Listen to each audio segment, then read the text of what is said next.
What's up, you guys? It's Mike, and I am back to talk a little bit more about my Lotus race car build. Hope you all have been well. It's been probably about a year and a quarter or so since I posted the original video about the pre-race car build walk around, and pretty cool story, right? So it's been about a year and a quarter, and the car is just about done. And we actually had a chance recently to go and drive it. But I realized in the course of kind of reviewing everything that I made big promises to the internet that I would, sort of review, some of my thought processes and decision making behind the car, and why am I building a 2005 Lotus Elise and things like that, and kind of explain my logic behind this whole thing. And I never did that. So I'm going to take this time to do it while it's all fresh on my mind. So I'll take you guys through what went through my head when I decided to do this. So again, in the first video, we sort of went through the car itself. I bought the car on eBay kind of on a whim. I knew that I wanted to buy a Lotus Elise. I wanted to sort of go from an occasional track day driver to maybe one notch above that, a little bit more serious about my little hobby here. And what I decided to do was I stopped playing around with a BMW M4, ultimately because it made a lot of power and it was a fast car, but it was also very heavy.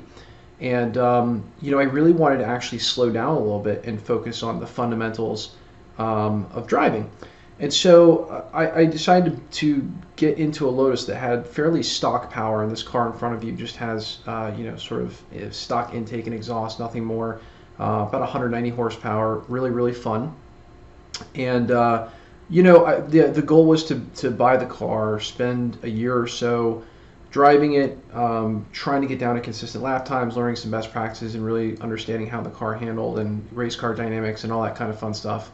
So did a lot of track days, a lot of coaching, and really had fun with it until such time as I hit a point where honestly, it just didn't have enough power. There was no issue with me driving in the infields, but when I hit straightaways, it seemed like no matter how much time I could pick up being a better driver in the turns, ultimately at the end of the day, if you just don't have the horsepower, you just don't have the horsepower. So, I got this idea in my head from a YouTube video that I found.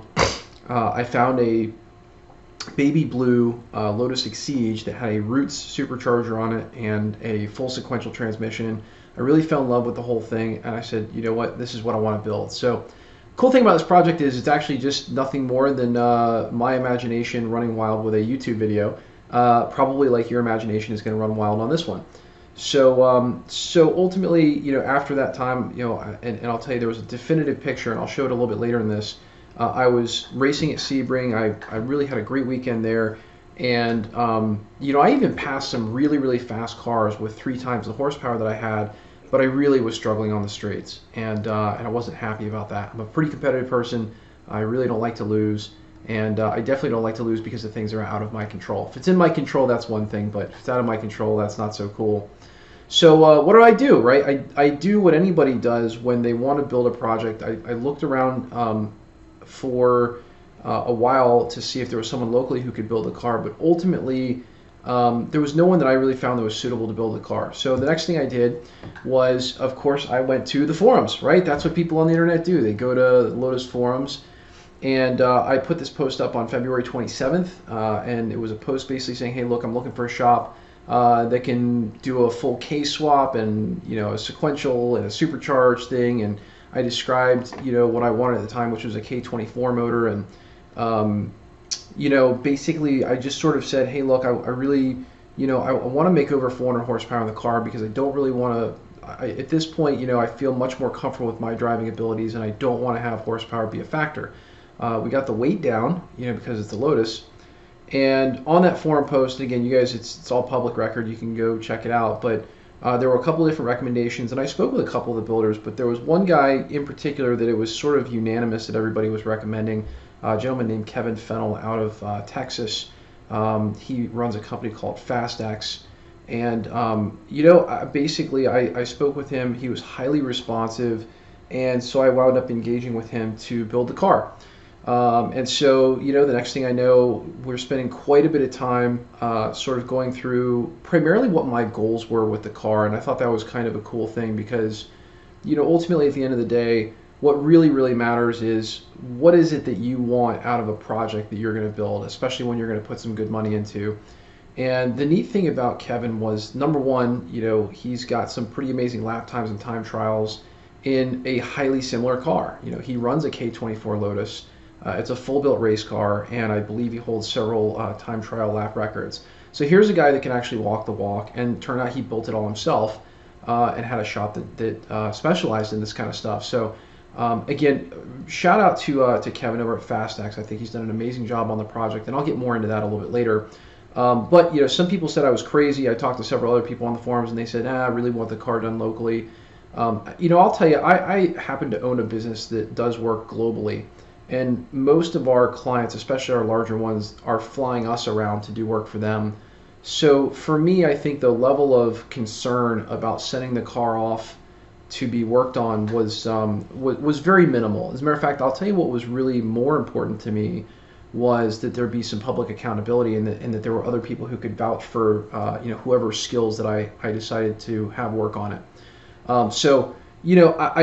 For me, that was not a concern. The shipping costs weren't a concern because what I wanted to build was very specific, and I needed a specialist, and it just wasn't local.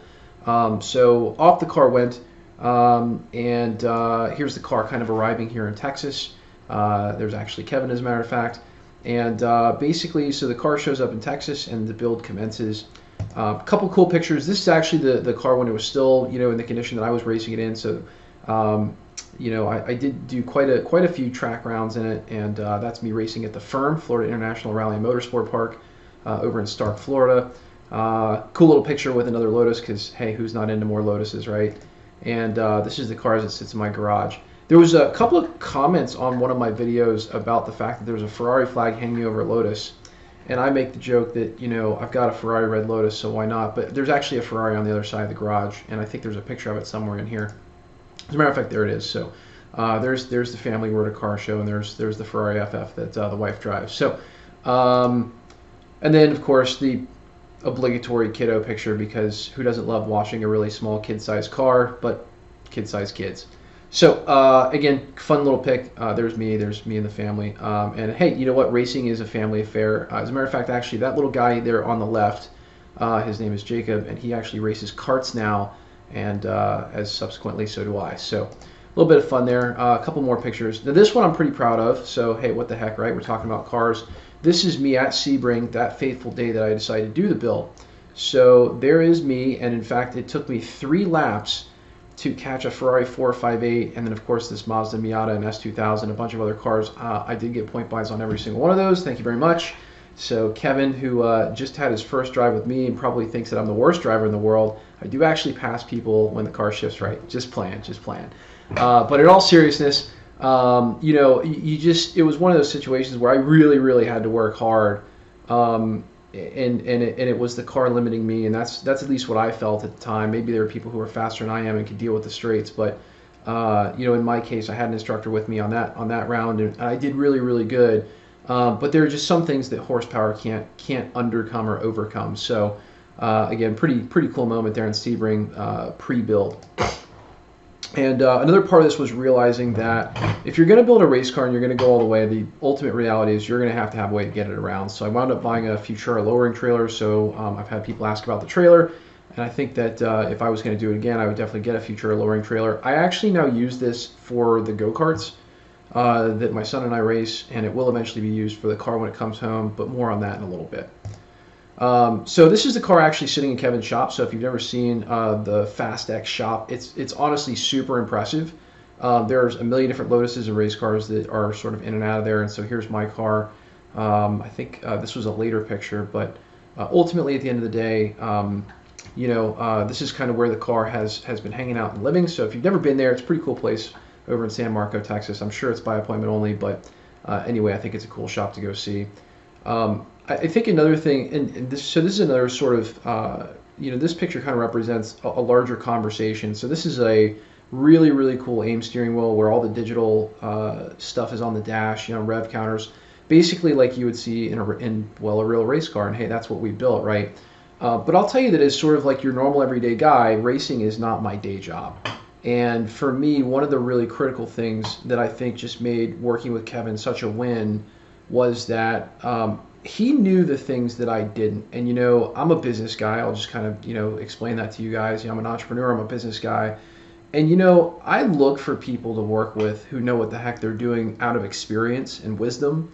Smart people always know the answer, or at least the answers, but wise people know what the right answers are. And I think that's kind of really what I was looking for and what I also got with Kevin. There are several parts of this build that I would never have imagined putting on the car that he told me, about, and we discussed, and we said, hey, this is a good place to spend money. This is not a good place to spend money. And, the steering wheel I think was really critical. Number one, it matches the same steering wheel that I have in my sim rig. So if you're going to get this into racing, you're probably also going to wind up having a sim racing rig as well. And I just didn't really know this thing existed. It's awesome. We had to put a data logger or dash in the car anyway. Why not put it on the wheel and also give us some more flexibility going forward and a lot more control of the car, while we were, while you're on the track, as opposed to having to pull it in the pits every time you want to make an adjustment with the computer. So this is really one of the cool pieces. It's one of the first pieces that came into the build. And honestly, like, this silly little steering wheel really got me quite excited about what I was building. And it also, to me, sets your mindset right when you're getting into the car. It's not a round wheel. It's not like, your typical truck wheel. Like, this is a race car wheel. And when you get in the car, I think it's important that you have a different mindset than you do in a different car if you're going to go racing. This is the actual K20 motor, and by the way, just a little bit back on the K thing. My original desire was to do a K24 motor, but through talking with Kevin and also realizing that the original YouTube car this thing was modeled after was actually a K20, not a K24, there was some discussion about the concept of torque curves. And one of the things that I really liked about the Lotus was that you could mash the gas in a corner and not really get yourself into a lot of torquey trouble. Again, I'm fully transparent about my level of skill, which is, I've probably done 20, 30 track days, but by no means do I do this every weekend. So I think that I know my limits, and I'm not yet at a comfort level with the kind of really big torque curves that some of the larger turbocharged cars have. And I really like the idea of a Honda K-Series motor for the reliability and the low running costs. I also like the idea of a junkyard motor, because ultimately what blows up in a race car, well, the motor does when you're running it hard. So why spend a bunch of money on that when it's an easily replaceable piece that is the first thing that's going to blow up? And so there was sort of some logic and some discussions back and forth on this. Now, ultimately, I will tell you that I later decided that we were going to build the motor, put some race bearings in it, and some lower compression pistons and some sort of race goodies. But again, this didn't, the motor itself is not where I spent a lot of the money. As a matter of fact, I basically spent money everywhere but the motor.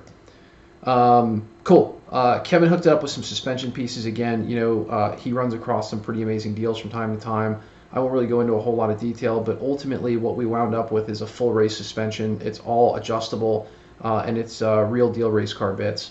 So again, we wound up ultimately really building out the suspension. There was a big focus on everything but power. So we wanted to make good solid power, and believe me, the car makes power.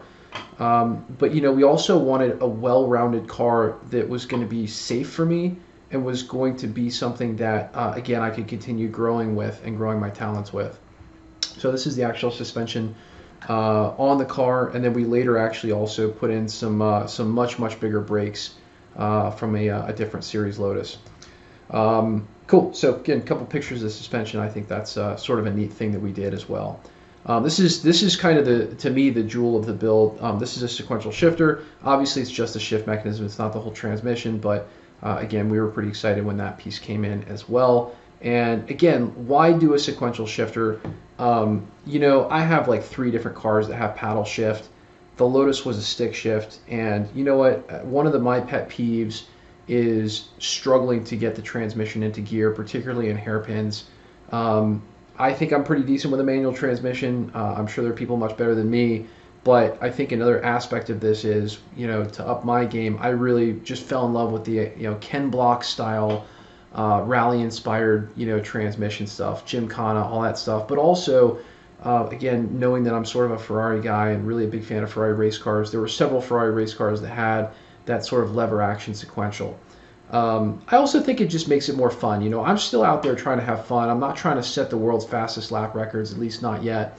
And for me, the sequential transmission was the fun bit. You know, there's a lot of people out there with paddle shifting cars. There's a lot of people out there with some manual transmission cars. I think when you go to the track, it's probably very few people that have a real deal sequential, you know, like with a lever action. Some people have them and they've got them hooked up to paddles, and that's probably the smarter thing to do. But you know what? I'm not the world's smartest guy, and frankly, I think fun has to be a very serious factor in this build for me because this is really what it is. You know, serious fun.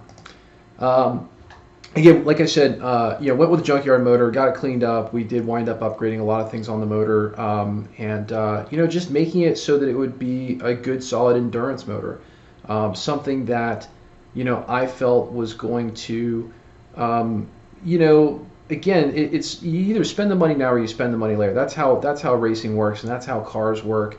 So my decision was to wind up ultimately, you know, really building the motor into something that was going to be durable without spending too much money.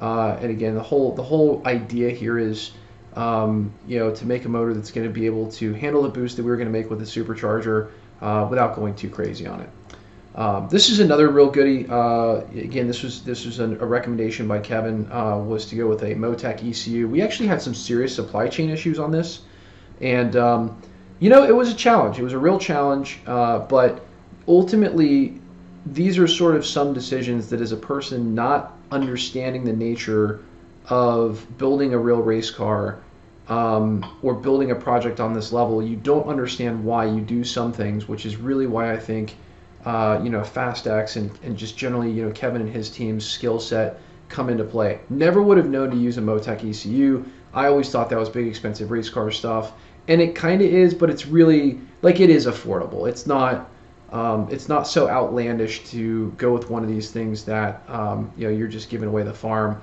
Again, we're not running like some crazy $50,000 SADEV transmission in the car. You know, there's not $150,000 worth of engine in the car.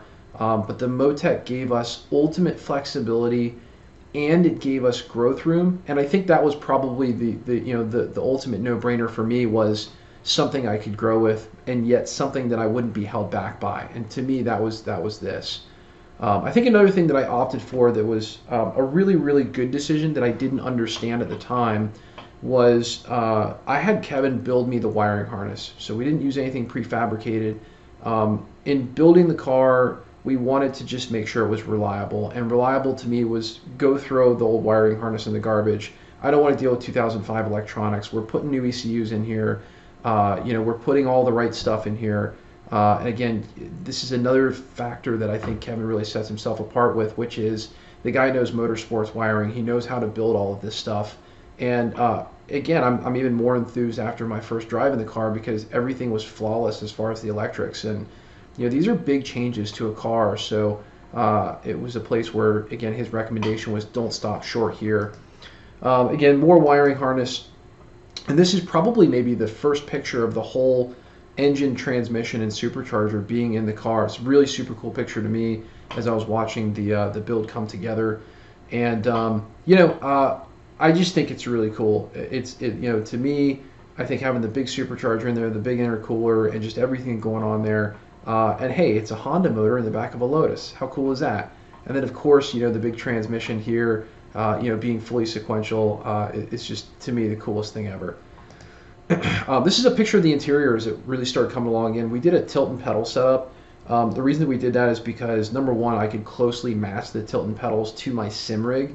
I know that's probably pretty crazy, but you know, when you're racing, you know, I don't make it to the racetrack every day. Like I'm not, I don't know how to say it, but you know, I've got a balanced life, right? I've got businesses that I run. I've got kids, right? As you saw from one of those other pictures. And you know, to me, having equipment that I know isn't going to fail me and that's going to feel somewhat similar to what I can do after the kids go down was a big deal to me. And so again, the other part of this is I've got kind of not a weird body shape. You know, I'm sure you'll see me in the camera, but I just happen to have pretty muscular legs and I'm fairly short. And I wanted to make sure the pedals were going to be adjustable because again, it was just a critical feature to me to have the car be adjustable.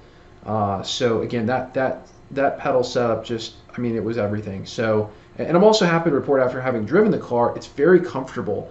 A lot of factory pedal setups don't have enough gap between the pedals to really be comfortable. And I certainly wear narrow race shoes like everybody else, who would be driving a car like this. But I'm just a big fan of the way that it got set up. So again, kudos to their team for that. Also, I got some questions about the seats. No idea. I don't even know. They say RCC on them. No idea where the seats come from. The weirdest thing to me is they're basically plastic and they're super comfortable to me. I don't know why. It just works. Cool. More custom fabrication. Again, I think the cool, so again, here's a guy that can build the cars, can race the cars, and his shop can fabricate virtually anything. So this is exhaust version number 1. And it eventually went into exhaust version number 2 because I wanted the car to be a little bit quieter so that I wouldn't have problems running at other tracks. So we got the car quieted down to about 87 decibels so that I can run anywhere. Probably not such an issue out in Texas, but there are some tracks that I want to run on eventually that need to be below 90 dB. So again, pretty cool there. This is another one of the jewels of the car. I don't even know what to say about this. This one came as a late addition in the build. This was a Bosch ABS unit, and I know the picture's upside down, but as the build progressed and as I grew a little bit more comfortable with Kevin and his shop and just what their capabilities were, it became apparent to me that the smart thing to do would be to put to build the car all the way the first time around minus the power. That's kind of always my thing, is I'm happy to have a little bit less power in exchange for a car that has all the tips and tricks and whatnot. And so originally I wanted the car to not have ABS. I wanted to learn to drive without ABS. And as the build went on, I just sort of decided, that's a really silly thought, because what other race car am I going to get into that doesn't have ABS? I don't really plan on doing open wheel racing. I have actually driven an F3 and an F1 car before. I did that last year in Europe. Realistically, the next race car that I would go to after this would probably be some sort of an older Ferrari Challenge car, and those have ABS, so why shouldn't this car? And of course, the real linchpin is, hey, look, the Motec can do really amazing traction control and have it be all adjustable. So if the go can be adjustable, why shouldn't the stop be adjustable? So again, we decided, later in the build, that we would go ahead and add the add the ABS unit. And just again, to really get into my head about how this build came together, I think another factor of it is, this wasn't something I really had to pay for all at once. In my head, when I started the build, that was kind of something that I thought was going to be a factor. But ultimately, what wound up happening was, as Kevin would complete a piece, there'd be a payment, and then it wound up really honestly being cash flowed over probably 9 to 12 plus months, maybe even 15 months. And so this became much more realistic towards the end of the build, and we said, you know what, this is really silly. All I've got to do is lock up the brakes once and not think about letting up off the brake pedal, and I just put a big car, a big expensive toy into a wall. And I have to tell you, after having driven the car for the first time in the past couple days, I think one of the big, bright, standout pieces of this car is the ABS. I've got pretty good brake pedal feel, but I got to tell you, the one thing about this car is between the big brakes and the ABS system, it's completely dummy proof. I can't screw it up. And I will tell you that I was able in this car to brake harder than any other car on the track at Circuit of the Americas, or COTA as it's known. I just really, it was one of those decisions where I was on the fence, and I ultimately said, no way, man, let's do it. Like, throw it in there. The other thing I will tell you is, well, anyway, I'll get to that later. I'll get to the wait times later. So this is actually a picture. Again, this is also my first car that I've ever had that ran slicks. So obviously with real power and real brakes and things like that, we needed some slicks. I was particularly excited about getting to run on slicks because I've been running on street tires for all my racing fun, and this was just sort of a step that I knew really needed to be there for me to wring the most out of the car. You'll also see we've got much bigger Lotus factory brakes on there. Those are racing brakes, I believe. Couldn't tell you what they're from. Maybe we'll try and get a link in the description or something like that.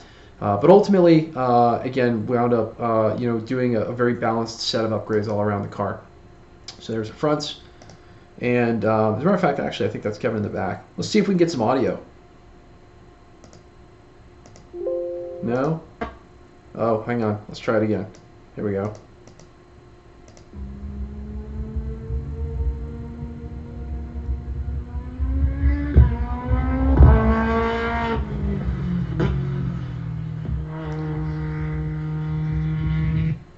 So I was pretty excited when Kevin sent me that video. That was basically, I think, maybe the first test day out there, and it was the first time that I got to hear the car run. I was with that louder exhaust, and I have to tell you, I got this video, I got to see the car run for basically the first time, and it was like a moment where I thought, man, all of the discussions and all of the planning, and sort of really all of the work that it took between Kevin's shop and I to get the car to the point where it actually looked and ran the way that I had dreamed of was super, super cool. So I thought that was kind of really neat to throw in there as the sort of the first run. And man, just those shifts are pretty awesome. Now, fast forward a little bit. Testing went pretty well. And it was, he actually got it out on Circuit of the Americas and did a little bit of testing. He said, Mike, I'm going to tell you, we need to add some aero because this thing is freaking scary. It's really fast, and it's it's no joke. And one of my big things is getting into a car that scares me is not my idea of fun. Getting into a car that's stable and is going to let me grow my skills is my idea of fun. And so we went with a round of aero upgrades. So you'll see there, that's a chassis mounted wing. So we went from a clam mounted Club Sport wing, which I thought was pretty cool looking, to a real deal racing wing. And somewhere in here there's a picture of the front splitter that he actually custom built for me to accommodate the car. And I will tell you, I'm really super happy to report this.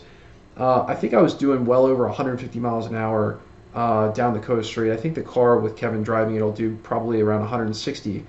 And I have to just really compliment the fact that this car is stable. I mean, so stable that a person that's probably never been over 135 on a racetrack had no problem doing 160 and felt good about it.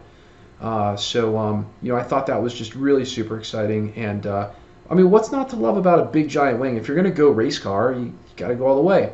I think the other thing you'll kind of see in this picture is you'll see that we also cut a hole out of the rear for two reasons. One is because now that there's a chassis mounted wing, you've got to be able to reach your arm in there and unpin the wing and pull it out of the clam. And then I think the second thing too, which is just so cool, is we also are running an AccuSump. I did not go with a dry sump, not at this stage and not with this motor. It's something that we'll eventually do in the future when I'm ready for some more power. So we balanced it with an AccuSump to make sure that in the corners we don't lose it.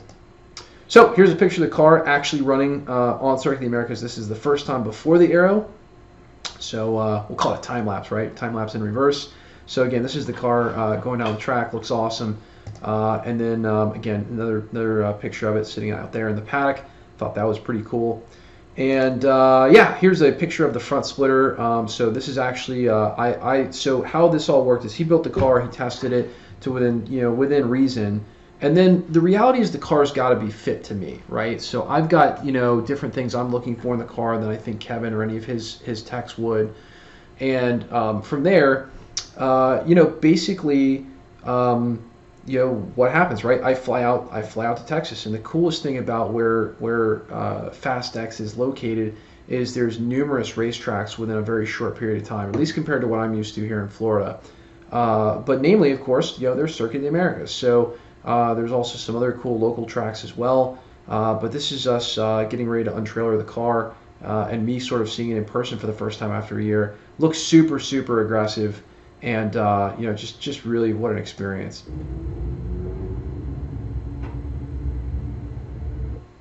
Cool. So again, that's just a really super quick video of the car kind of pulling off the trailer. And again, the suspension is not dropped all the way down. We're still doing a little bit of testing with it here, and you can just kind of tell again, super aggressive.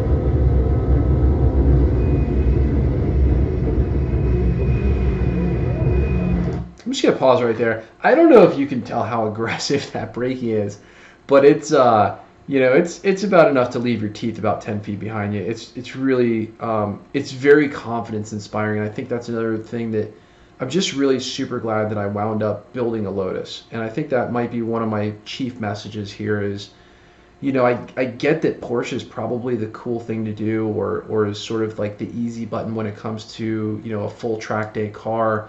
But I gotta tell you, there's a better option, and I think that's something that took me a lot of research to figure out. Again, this car weighs 1,850 pounds without me in it. You're just not touching anything for less than, you know, 3,000 pounds in a Porsche. You know, and I mean, really, to build a Miata to this level, you're not going to get the rear engine, you're not going to get the balance, you're not going to get a chassis like this. You know, and the Lotus chassis can probably take just about as much power as you could really throw at it. So I just, again, like, that's what you imagine. You do all this sort of work on paper, if you will. But then, you know, you actually sort of put, you know, you go out and do it, and then you find out that you made the right decision. And I think, again, you know, I think Kevin and Fast X were just extraordinarily instrumental in doing that.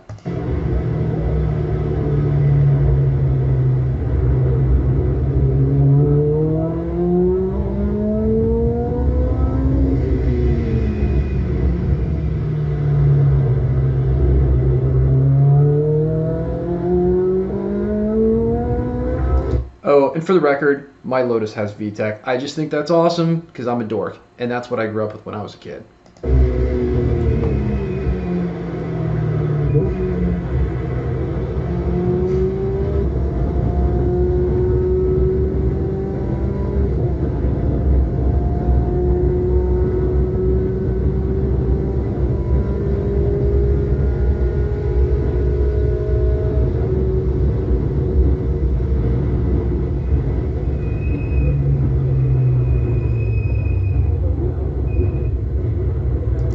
Now, you're probably thinking to yourself, huh, driver on the left's not so good in this one. And you're probably right. So that's like maybe my second or third or fourth time in the car.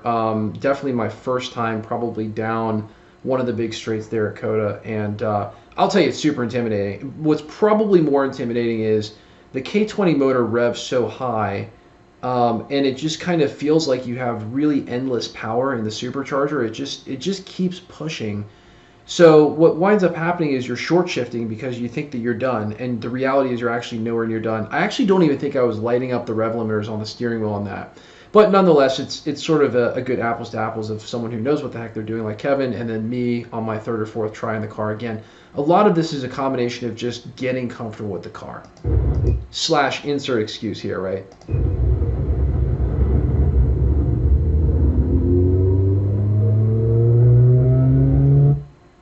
Let's back up 2 seconds. Now, I don't know if you can see the giant freaking smile on my face in that helmet. My cheeks are smushed a little bit, but that's a giant smile. Do I really care how fast I'm going? No, not really, but it's a pretty big smile. Now, the next time I get out on the track, you know, a little bit more serious, but nonetheless, it was a whole lot of fun.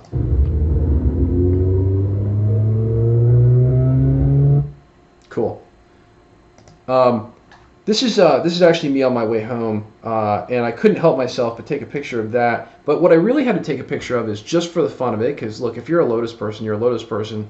Apparently, if you recall those Biscoff cookies that are on the plane, apparently Biscoff cookies are made by a company called Lotus. And I had never noticed this before, but it turned out that, well, they put Lotus on the cookies. Anyway, so hey, I hope you've enjoyed this video. I've had a lot of fun making it. More importantly, I've had a lot of fun building the car. So you might be thinking to yourself, so what comes next? Well, I spent about 2 days driving the car, and I would call that sort of a fitment experience. So, you know, I live in Florida. The car is located right now in you know, around Austin, Texas. You know, at the Fast X shop, and you know, there's a lot of cool things coming. So. One thing that I think is going to come is we're going to make some modifications to the shifting of the transmission. We're going to go with an air shift transmission. You know, it's sort of one of those things that I think for me is going to really make it perfect because I can't screw up the shifts.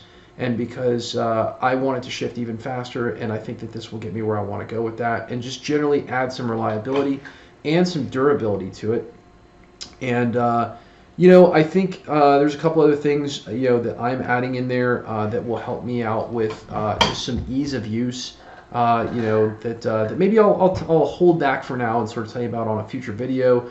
And most importantly, I'm going back to have fun, right? So my race car is sort of built. I'm super stoked about it. I had a really, really great time out there. And again, Kevin's company was just super, super hospitality. It was a full-blown arrive and drive experience. Really couldn't ask for anything more out of the couple days that I was there. And I'm pumped to go back. I think it's really rare that you find this I'm going to call it a four-way combination, right? So someone who is a honest person who will build you something the way you want it built, but grant you the wisdom that they have along the way.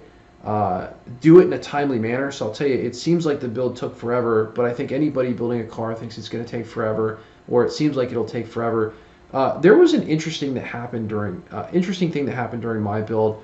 When we set off to build this car, was right when the Ukraine war kind of started, and there were issues globally with supply chain. For instance, that transmission comes out of the UK, and there was no aluminum to build the transmission. And then to make matters even more complicated, as we continued to build the car and the time span stretched out a little bit more, and as I honestly got a little bit better comfort level with Kevin and the things he was advising me on, piece by piece we sort of added to the build. And I'll tell you, if you've ever built a custom car before, this happens all the time. You start with one or two little pieces. In my case, we knew we were kind of going big. And then as you have more time and a little bit more money, you add to it and you add to it and you add to it. I think I'm probably a little bit of a different animal in the sense that I'm actually going to drive the heck out of that car. And we've already got another couple of track days planned for September and October. So super excited. Basically, the plan is we're going to probably have 2 to 3 test sessions where I'm just going to do arrive and drives. And I think that's another really neat thing about FastX and what they're doing out there is full concierge, full arrive and drive. And I mean, don't tell Kevin I said this, but it's actually really affordable too. I mean, relative to taking out Porsches or really any kind of modern day car where the running costs stretch into the thousands of dollars per hour. Again, I won't disclose any exact prices or anything, but I think it's a really reasonable thing to do, and I think it's a very great value. And especially if you're in that in-between space like I am, where you're not really trying to put a super serious approach on this, but you're trying to go out there, have fun, do a bunch of track days, and not have to worry about trailering the car, not have to worry about if the car breaks, I gotta fix it, or if the car needs to be tuned or fit to you or whatever. I don't have to worry about any of that stuff. And for me, a busy business guy with a bunch of kids, not a bunch, I only have 2. That to me is really, really valuable, and I'm super, super stoked about how this whole thing has come about. And I'm really excited about the fact that there's still a continuing upgrade path. Realistically, from here, we're still, like I said, next couple sessions, we're going to make a couple of convenience changes for me to make the car fit me and be comfortable. Even better, now that I've really gotten to drive it, get that ideal sort of this is what's going on. And then the next phase for us, we'll probably see a couple of really exciting things. We'll probably wind up doing some much, much wider wheels and tires to accommodate more power, probably wide body the car. And then, eventually we'll probably wind up doing, a real, big horsepower built engine, dry sump oil, the works. But we're going to take it slow, and that's kind of another thing is there's never really any pressure from those guys. Their big thing is, hey, look, you dream it, we'll build it, and especially when it comes to Lotuses, I don't really think I could have put this project in anyone else's hands and had as good of an outcome. So anyway, if you have questions, leave a comment. I'll try to keep an eye on this stuff. I do have a couple other YouTube channels that are super busy, but I'll try to keep an eye on this one, and hopefully this helps. And hey, look, if you're thinking about building a car, I can't tell you how to do it, but I'll tell you how I did it. I will tell you that I went to the forums, whatever kind of car you want to build. I went to forums and I asked around, and typically you'll usually find a couple of people that are recommended, and you'll probably also, get some really good information about the build you want to do and whether it's ridiculous or a good idea or there's something better you should do. And I just got a tremendous amount of really great feedback from the Lotus Talks forum. So shout out to those guys as well. And other than that, I'll see you guys on the next video, and hopefully I'll start posting some more videos of me actually racing. Oh, and I'll try to fix the exposure issue with the camera so you guys can actually see the track and not how slow I'm going. Maybe it was better as washed out this time. All right, see you guys on the next one. Thanks.